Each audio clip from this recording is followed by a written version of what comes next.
یہ بات ہم نے سمجھ لی کہ اسلام کے 5 اہم ستونوں میں سے چوٹی کے 2 عبادتیں ہیں، ایک اقامت صلاۃ اور ایک ایتاء زکوٰۃ، ادائیگی زکوٰۃ۔ زکوٰۃ کا معنی ہے پاک ہونا، پاک کرنا۔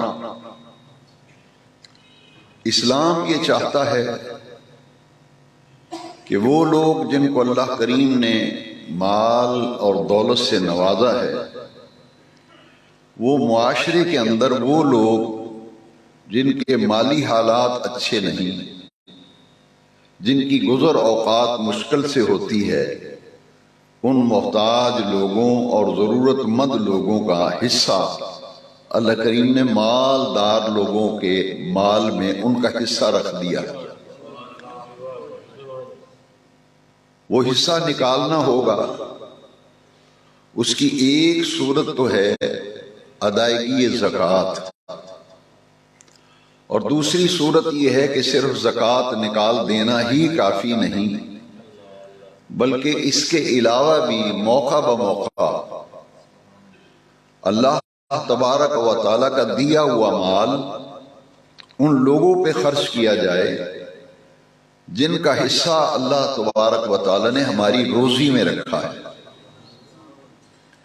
اسے صدقہ کہتے ہیں اور خیرات کہتے ہیں کہ صدقہ خیرات کرتے رہنا چاہیے۔ زکوٰۃ بھی صدقہ ہے، لیکن صدقے کی 2 قسمیں ہیں۔ ایک صدقہ جو ہے وہ فرض ہے، واجب ہے، اور وہ زکوٰۃ ہے۔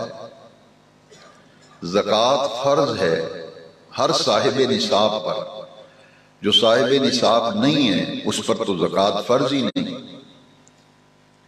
لہذا جو زکوٰۃ دے گا وہ تو صدقہ دے رہا ہے، لیکن وہ فرض صدقہ دے رہا ہے۔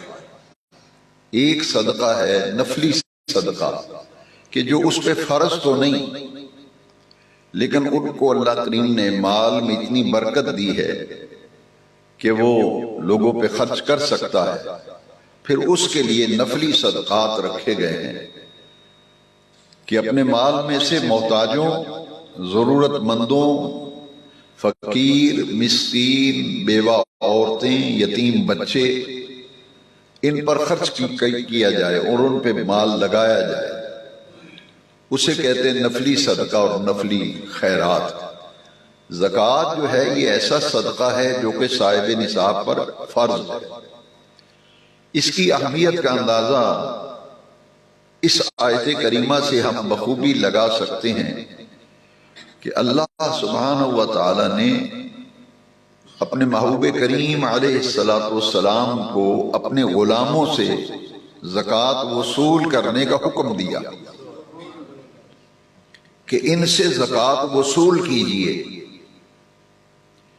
اور پھر جب ان سے آپ زکوٰۃ وصول فرما لیں تو جو زکوٰۃ ادا کرے، زکوٰۃ کی رقم دے، تو اس کے لیے آپ دعا فرمائیں، ان سے زکوٰۃ بھی وصول کریں، اور جب یہ زکوٰۃ دے دیں تو زکوٰۃ دینے والے کے حق میں آپ دعا بھی فرمائیں۔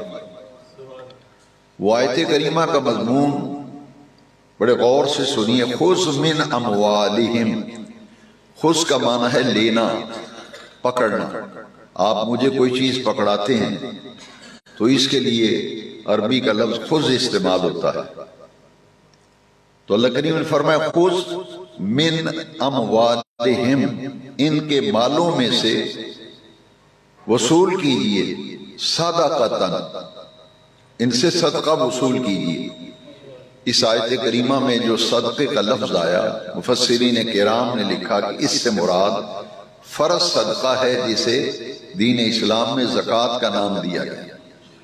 ان سے زکوٰۃ وصول کریں تو تطہرہم وتزکیہم بہا، کیونکہ جب یہ آپ کو زکوٰۃ دیں گے اور آپ ان کے حق میں دعا فرمائیں گے، وصلی علیہم، آپ ان کے لیے دعا فرمائیں گے، تو ان کا مال پاک ہو جائے گا، ان کی روزی صاف ہو جائے گی، اور آپ کی دعاؤں سے انہیں سکون قلب حاصل ہوگا۔ وصلی علیہم، ان کے لیے دعا بھی فرمائیے، زکوٰۃ بھی وصول کیجیے اور ان کے لیے دعا بھی فرمائیے۔ ان صلاتک، بلا شبہ آپ کا دعا فرمانا، سکن، کہ اللہ تعالیٰ کی طرف سے انہیں سکن سکون کو کہتے ہیں، طمانیت قلب کو کہتے ہیں، راحت کو کہتے ہیں۔ وصلی علیہم ان صلاتک سکن لہم، کہ ان کے لیے آپ کی دعا جو ہے وہ سکون قلب کا باعث بنے۔ لہذا اب بھی جو آدمی زکوٰۃ دے اور جو وصول کر رہا ہے تو اس کے لیے ضروری ہے کہ وہ زکوٰۃ وصول کر کے اس کے حق میں دعا بھی کرے کہ اللہ سبحانہ و تعالیٰ تمہاری زکوٰۃ قبول فرمائے، تمہارے مال میں برکت دے، تم نے اللہ کا دیا ہوا مال خرچ کیا ہے اور اللہ کریم تمہیں اتنا مال دے، رزق کی فراوانی عطا کرے کہ تم اس کا دیا ہوا مال اس کی مخلوق پر اور اس کے راستے میں خرچ کرتے رہو۔ یہ دعا ضرور دینی چاہیے زکوٰۃ دینے والے کو۔